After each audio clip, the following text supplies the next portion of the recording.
Share market અને data એન્ટ્રીના કૌભાંડ સાથે ઝડપાયેલા એકની પોલીસે ધરપકડ કરી લીધી છે અને મસમોટું રેકેટ સામે આવી ગયું છે.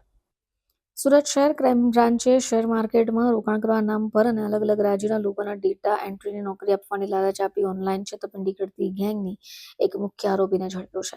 પોલીસ તપાસમાં આરોપીના નેટવર્કની સામે દેશના વિવિધ રાજ્યોમાં કુલ 113 સાયબર ક્રાઇમ ફરિયાદ નોંધાયા હોવાનું સામે આવે છે. સોશિયલ મીડિયા અને અન્ય ઓનલાઈન માધ્યમો દ્વારા લોકોને શેર માર્કેટમાં રોકાણથી મોટો નફો મેળવવાની લાલચ આપતા ફરિયાદીઓને એક ચોક્કસ વેબસાઇટ મારફતે રજીસ્ટ્રેશન કરાવી શેર માર્કેટમાં એકાઉન્ટ ખોલાવવામાં આવતું. રોકાણના નામ પર અલગ અલગ બેંક એકાઉન્ટમાં નાણાં ટ્રાન્સફર કરાવવામાં આવતા.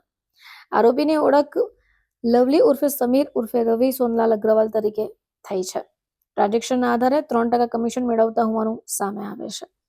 સાયબર ક્રાઇમે જણાવ્યું કે આ ગેંગ માત્ર શેર માર્કેટ પૂરતી મર્યાદિત નથી. અલગ અલગ શહેરોમાં વર્ક ઇન્ડિયા, અપના જોબ હે ઓર નોકરી.com જેવી નોકરી સંબંધિત વેબસાઇટના નામનો ઉપયોગ કરતા ડેટા એન્ટ્રીનું કામ આપવાની લાલચ પણ આપતા હતા. મોબાઈલ નંબર મારફતે સંપર્ક કરતા ઓનલાઈન છેતરપિંડી આચરતા હોવાનો ખુલાસો થયો છે.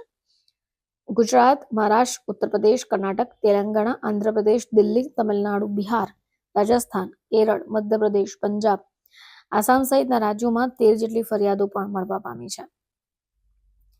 પોલીસ તપાસમાં મોબાઈલ ફોન, લેપટોપ, વિવિધ કંપનીના સિમ કાર્ડ, કવર સહિતનો મુદ્દામાલ કબજે કરાયો છે. એક એફઆઈઆર ઇન્વેસ્ટમેન્ટ ફ્રોડની FIR cyber crime cell Surat ખાતે નોંધવામાં આવી હતી, જેમાં જે વિક્ટિમ છે એમની સાથે કુલ 1,52,00,000 રૂપિયાનું ઇન્વેસ્ટમેન્ટ ફ્રોડ કરવામાં આવ્યું હતું. અને જે ઇન્વેસ્ટમેન્ટ ફ્રોડ માટે એમને જે સંપર્ક કરવામાં આવેલું હતું એ આખું ટેલિગ્રામ ચેનલ મારફતે કરવામાં આવ્યું હતું. અને પછી એમને ગ્રુપમાં જોડાવવામાં આવ્યું અને એક લિંક ઉપર એમની આઈડી ક્રિએટ કરવામાં આવી અને બોગસ ફર્ઝી લિંક ઉપર પછી એમને એ લોકો એમ બતાવતા હતા કે ગોલ્ડ માઇનિંગના થ્રુ તમને આટલું રિટર્ન મળે છે કરીને પછી વિક્ટિમને એવું લાગતું હતું કે મને ખરેખર એકચ્યુઅલી નફો થાય છે. અને જ્યારે વિડ્રોવલમાં એ લોકોએ ના પાડી અથવા વધારા ચાર્જ માંગવા લાગ્યા ત્યારે વિક્ટિમને ખબર પડી કે મારી સાથે ખરેખર ફ્રોડ થઈ ગયું છે અને એટલે અહીંયા પછી એફઆઈઆર કરવા એ આવેલું હતું. તો આ ગુનાની તપાસ કરતાં અમે લોકોએ ઓલરેડી 2 આરોપીઓની ધરપકડ આમાં કરી ચૂક્યા છીએ. અને જે બંને આરોપીઓ છે એ લોકો અકાઉન્ટ હોલ્ડર હતા અને આ સિવાય જે મીડિયેટર હતો એ હતો. તો છેલ્લે જ આરોપીની અમે લોકોએ પ્રેસ કરી હતી શોએબ કરીને, એમને મુંબઈ ખાતેથી ઝડપી પાડવામાં આવ્યું હતું. અને શોએબથી ખબર પડી કે જે મુખ્ય આરોપી છે જે દુબઈ 15 વાર દુબઈ પણ જઈને આવી ચૂક્યો છે અને અગાઉ પણ એ પોતે પણ અત્યારે જે આપણે આરોપીની ધરપકડ કરી છે લવલી અરોરા, એ પોતે પણ એક યુએઈમાં દુબઈમાં ફોરેક્સ ટ્રેડિંગની એક વેબસાઇટ બનાવીને ચલાવતો હતો અને ત્યાં પછી લોસ થઈ ગયો એમને અને એટલે ઇન્ડિયા પરત આવી ગયો અને છેલ્લા 11 વર્ષથી મુંબઈમાં દહીસરમાં સેટલ છે અને મૂળ એમ રોહતકનું છે, હરિયાણાનું. અને જ્યારે આપણી ટીમ એમની ટેકનિકલ વર્કઆઉટ કરી તો ખબર પડી કે એમનું લોકેશન ચેન્નઈનું આવે છે અને આપણી ટીમ ત્યાં ગઈ અને ત્યાંથી પછી એમને અરેસ્ટ કરવામાં આવ્યું છે. અને પૂછપરછ દરમિયાન સામે આવ્યું કે એમની પાસે કુલ જ્યારે આપણે અરેસ્ટ કર્યું તો એમના ઘરમાં ચેન્નઈવાળા ઘરમાં એમની પાસેથી કુલ 14 મોબાઈલ ફોન અને 3 લેપટોપ પણ મળી આવે છે.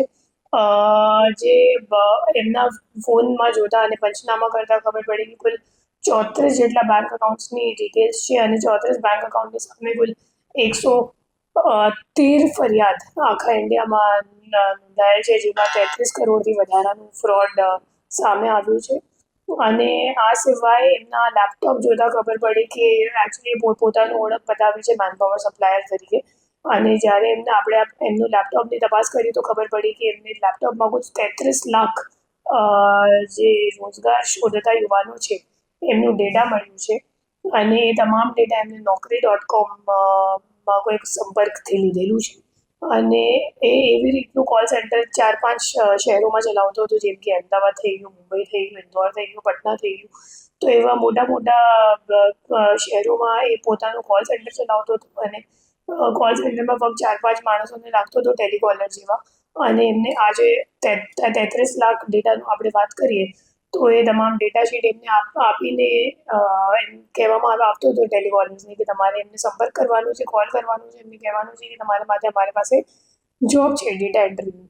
અને પછી જોબ આપવાના બહાને એમની પાસેથી 5 લાખ મતલબ સામાવાળાથી 5,000 રૂપિયા લેવામાં આવતો હતો અને 5,000 રૂપિયા લઈને એમને એમ જણાવવામાં આવ્યું હતું કે આ 5,000 રૂપિયા તમારા કોન્ટ્રાક્ટ માટે છે, જોબ કોન્ટ્રાક્ટ માટે.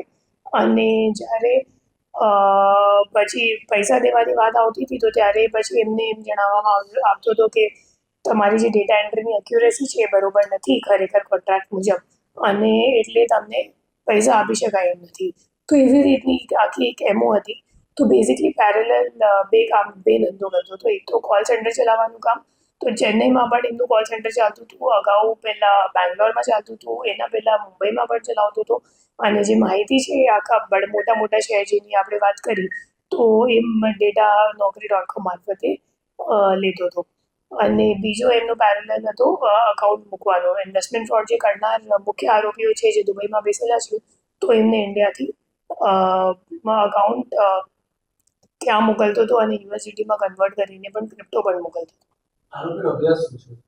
એ ગ્રેજ્યુએટ છે પોતે અને રોહતકમાં યુનિવર્સિટીમાં ભણેલું છે અને ઇંગ્લિશ પણ સારી રીતે એમને આવે છે. અને જ્યારે ઇન્ટરોગેશન કરતા હતો તો જવાબ પણ ઇંગ્લિશમાં જ આપતો હતો. તો એમ આપણે જોવા જઈએ તો તમને એમ લાગશે નહીં જોઈને કે ખરેખર ફ્રોડ કરનાર છે, ફ્રોડસ્ટર છે.